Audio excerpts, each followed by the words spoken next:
Tennocon 2023 came with the massive and bewildering reveals of the Whispers in the Walls and Warframe 1999.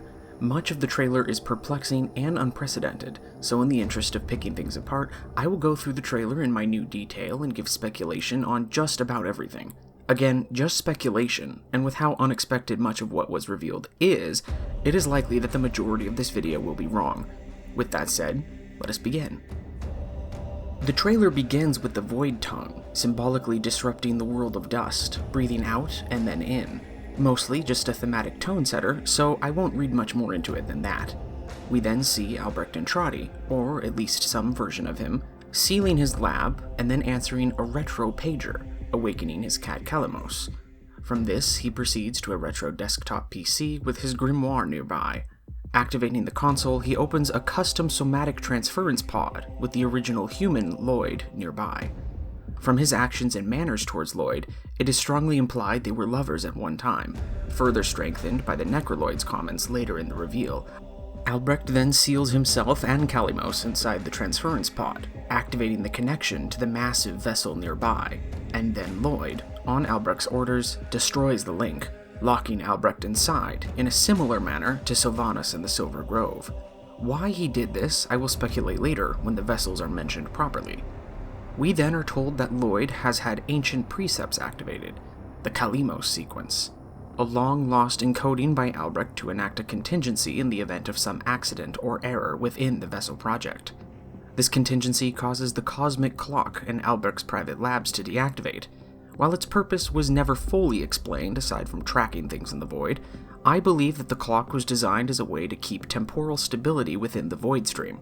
Much of the void's predictability is maintained by the labs on Deimos, such as with the heart in Albrecht's membrane, so it stands to reason that this clock essentially untangled the messy flow of time within the void into a more linear fashion. But as there is something wrong with the vessels, the Kalimos sequence destroys this safeguard, allowing for unrestricted and unmaintained access across the flow of time within the void, and as Necroloid says, this cannot be undone, implying that this was a final resort that will likely have far-reaching consequences in the future. We know that much of Albrecht's original labs are lost or secret to the Entrati family members, but the extent to which was not fully explained. We now see that Albrecht's original labs extend far, far into Deimos, likely hollowing out much of the moon to turn it into a massive orbital research vessel instead of just a simple laboratory complex. The Necroloid then instructs the Tenno to wake the sleeper deep within the labs and also discusses the vessels directly, as he stresses that the vessels cannot wake before the sleeper, and given what we see later in the trailer, here is my speculation on what the vessels are. Albrecht created the vessels as massive humanoid foci for the void, or specifically, pockets of the void. Like we learned with Rel in the Chains of Harrow, it is possible for a person to hold a portion of the void's attention within themselves, and restrain it to a certain degree. Though Albrecht, not being of the void like Rel, created the vessels to overcome the setback. Therefore, I believe the vessels are essentially containment zones for Albrecht to experiment with alternate timelines, or delve into deeper waters while still being tethered to the world of dust. Were the vessels to awaken first, it would sever the tie to the waking world, again, much like Sylvanas in the Silver Grove. Albrecht likely intended for these vessels to be mass-produced, as we see multiple in-progress constructions of them throughout the demo, showing an arm, a brain, and even an operational head being piloted by Lloyd later. If these vessels could serve as simultaneous survey platforms and anchors for the Void's consciousness, it would make sense that Albrecht would want to create as many of them as possible, rectifying the original sin he had committed when he first awoke the Void. After a brief combat sequence, Lloyd gives us the proper title for Albrecht's Requiem language and the speech of the man in the wall, the Void Tongue, indecipherable by Albrecht but potentially carrying deeper meaning. Given the name of the new faction and the movement of the dust in the beginning, I believe that the Void Tongue is essentially an auditory form of reality manipulation.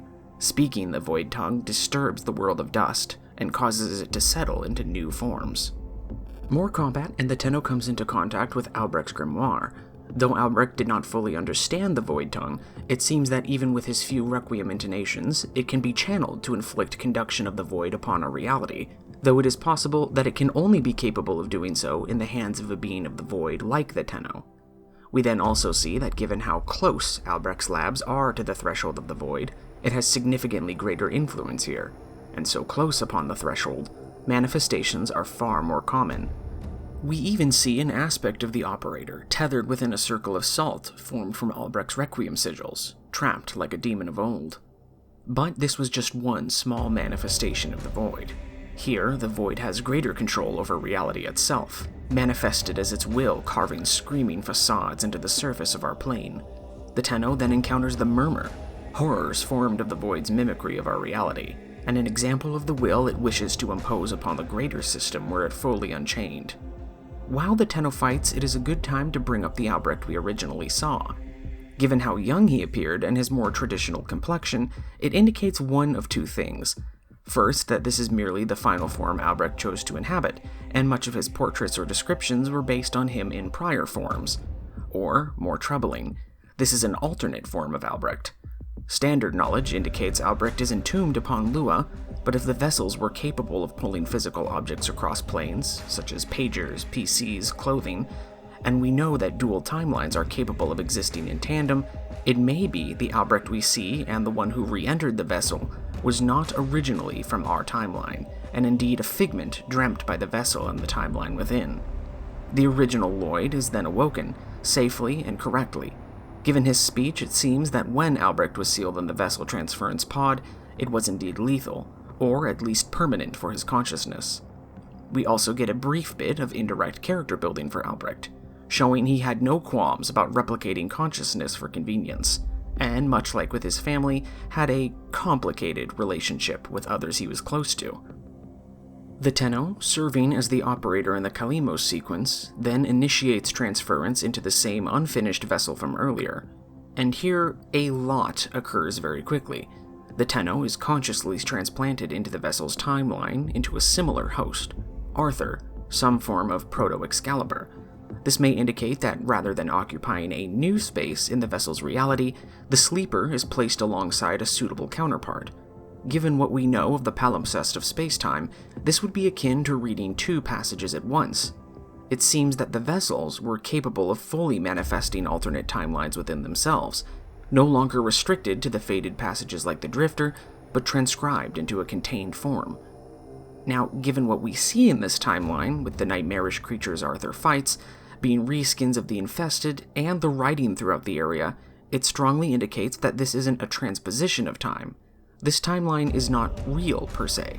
It is an understanding of a timeline, a translation. The writing is not English or any modern language fitting of the time. It is Orokin, albeit stylized and reoriented. This seems to indicate that the vessel's dreams are more akin to a historical retelling, rather than a true instance of time travel.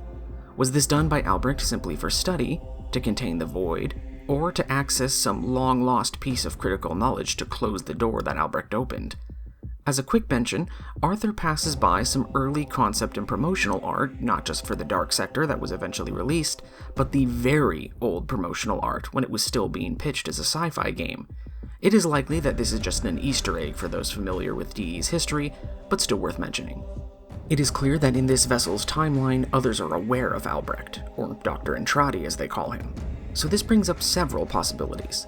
The first is that Albrecht visited this vessel's timeline numerous times and experimented within its confines to the point of damaging it irreparably and calling attention to himself. Another is that this timeline had another Albrecht within it already, and when our plane's Albrecht experimented, he pulled that Albrecht into our reality, who then returned as we saw in the beginning.